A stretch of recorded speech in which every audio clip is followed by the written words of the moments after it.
Hello, dear friends. Our today's lecture is all about Ireland and the language of Ireland. Ireland is an island in northwest Europe, west of England, which consists politically of the Republic of Ireland and Northern Ireland, a constituent part of the United Kingdom. The island has an area of 84,000 square kilometers and total population of just under 6.5 million.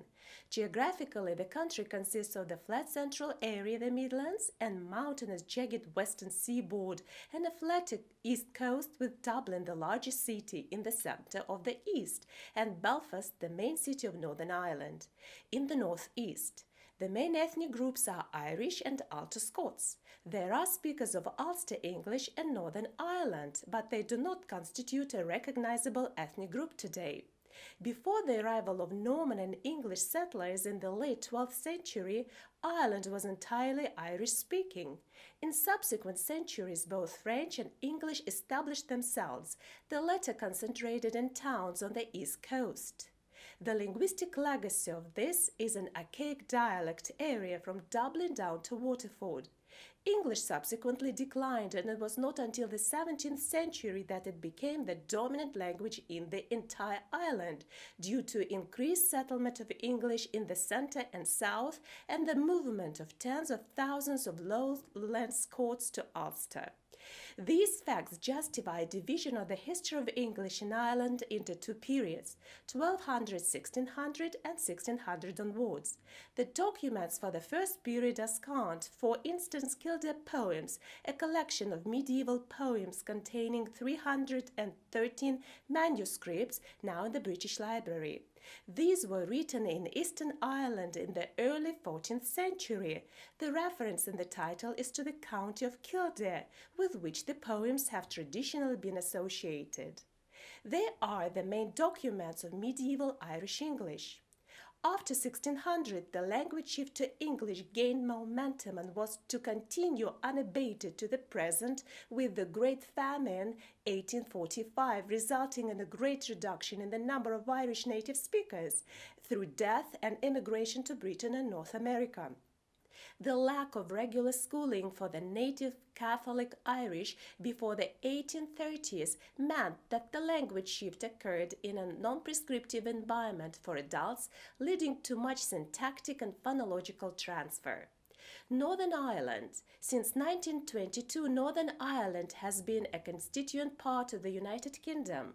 It consists of 6 of the 9 counties of the province of Ulster and was created as an option for the Protestant majority in the northwest Ireland, descendant from original Scottish and English settlers who wished to remain with the British Union after independence for the rest of Ireland.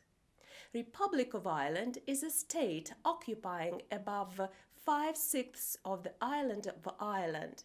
It resulted from the partition of Ireland in 1922, after which 6 counties of Ulster remained within the United Kingdom.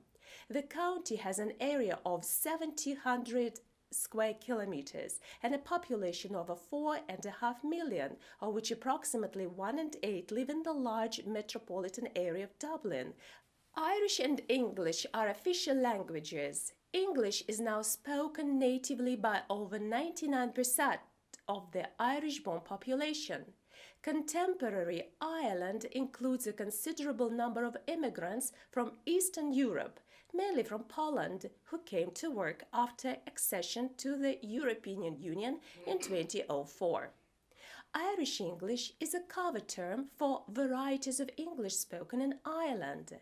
There are a sufficient number of shared features on all levels of language across the forms of English throughout the entire island to justify a single term on a top level.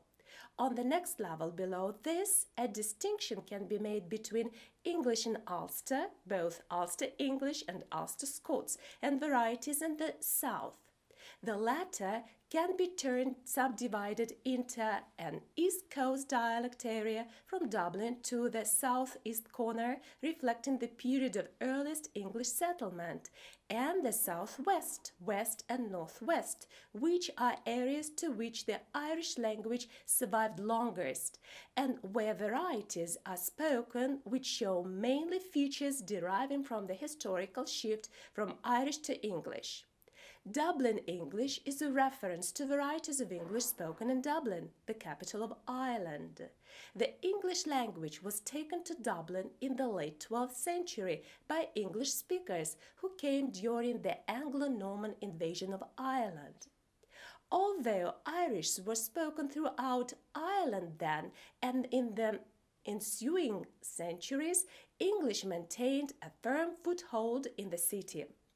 Ulster Scots is the language of the descendants of the 17th century Scottish settlers in the coastal regions of North and Northeast Ulster. Much assimilation and mixing has taken place in the past few centuries, especially in cities like Belfast. Hence, it can be difficult to delimit Ulster Scots from other varieties of English spoken in the province. Irish accent traits in English. Irish English is difficult to understand even for native English speakers. It is also very melodic. It's all about phonetics, missing consonants, and alternating words in a sentence. The Irish build sentences more freely. Of the obvious features of Irish English. First, it is the combination of letters giving an I sound, which sounds more like oi. Even the name of the country, Ireland, sounds like a cross between Ireland and Oiland. In terms of sound r, Irish is similar to American and Canadian dialects of English. It is always pronounced rather booming, and in some parts of Ireland sounds like close Russian r. For some reason, the English diligently pronounce the interdental th and the, but the Irish in their speech completely get rid of these incomprehensible sounds. Th turns into t and the is simplified to d. The end result is sometimes like, so do you see the 33 and 33s over there? That's right. English speakers on the other side of the sea and the ocean pay special attention to difficult-to-pronounce combinations of consonants at the end of a word. But in Ireland, this problem is solved much easier. The Irish pronounce film more like film. Words ending in hard consonants are also transformed when the Irish pronounce them. On the Emerald Isle, the final T sound softens the part and it resembles sh, while in northern Dublin it completely omitted, and right is pronounced more like roy. The Irish also pronounce T as ch and D as j in some words. Tuesday becomes Tuesday, tube becomes tube, and dew and dew pronounced roughly the same. G is not always pronounced at the beginning of a word. For example, guy would sound just like I. Likewise, the letter M at the beginning is sometimes skipped. Irish cats don't say meow, they say yow.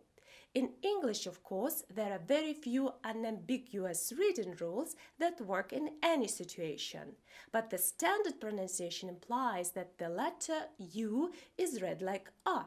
However, once you are in Dublin, you will have trouble communicating with passers-by if you need a bus stop. Better just ask about bus stop. Thank you very much in Dublin sounds like thank you very much. Dubliners go to a pub, offer a cup of tea, and generally live in Dublin, not Dublin.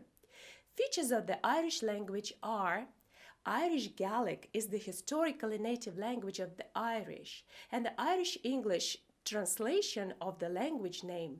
Sometimes it is also called the Gaelic, not to be confused with the concept of Irish English, the Irish dialect of English.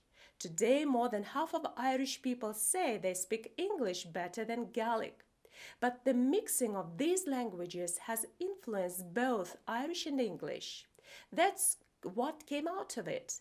There is no yes or no. If you ask an Irishman whether he sold his house, you will not get a short yes or no answer. You will receive a complete answer: I sold the house, or I didn't sell the house.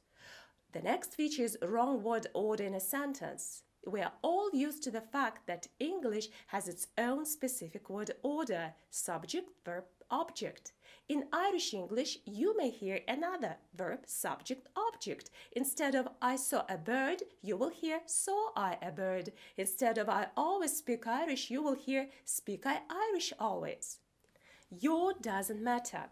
Your man in Irish English means any man. Your one means a woman and has no connection with you. Remember that in Ireland, your man is that man. Your one is that girl. In Irish, they omit the particle to. In colloquial English, Irish people often omit to between verbs. The phrase I'm trying to eat healthy food changes to I'm trying eat healthy food. Now is used in almost every sentence. Irish people often use the word now in speech while it may not carry any semantic meaning. Good night now means good night. Sometimes it is used instead of the word please. Help me now. Help me please. Clue words for understanding the Irish. Cat means bad. We're sure that in Ireland, as in any other country, cats are loved and treated well. But in the vastness of the Emerald Isle, you will definitely hear this weather is cat, or these shoes are cat, my feet hurt all the time. This is because cat is short for catastrophic. The word thick. Thick means an angry, stubborn, belligerent person, sometimes a stupid person. Often, thick can be heard in combinations with pure or fierce, which mean very. Pure thick, fierce thick, meaning angry, stubborn, insane. The word bells is used instead of o'clock. To the question, what time is it, you will most likely get a 5 bells response. This expression came from ancient times when not everyone had a clock and determined the time by ringing the bell in the chapel. The word dear means expensive. In English, the word dear means a dear person, but in Irish English, the translation will be expensive for the price. The word story means news. If you hear story or what's the story, then you are not asked to tell a story, but they want to know how you are doing. Expression what's going on, what's up are used instead of hello or hi. How are you? Are you okay? In the first days of your stay in the country, it seems that everyone really cares about you and wants to know how you are doing. When buying milk in a supermarket, the seller asks, "Are you okay?" Further in the pub, the waiter asks, "How are you?" And you answer, "I'm fine, thank you, and you?" And it happens wherever you go. The reality is that no matter how cute the Irish are, when they ask such questions, actually they mean, "Hello, how can I help you? What would you like to drink?" How are you, love? You rarely hear sir or madam address. The Irish usually replace them with the words sweetheart, love, pet, or buddy. What's the crack? If you hear someone asks you such a question, do not be alarmed. They just want to know, how are you? You can safely answer grand and yourself, thank you, great, how are you? Or zero crack, or no crack, normal, nothing happens. Come here. In Ireland, this phrase doesn't mean come here. It means listen. Come here, listen.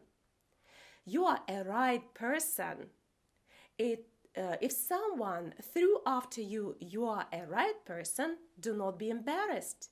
You were given a compliment. Thus, they want to tell you that you are an attractive and a beautiful person. I wish you the very best of luck. Goodbye.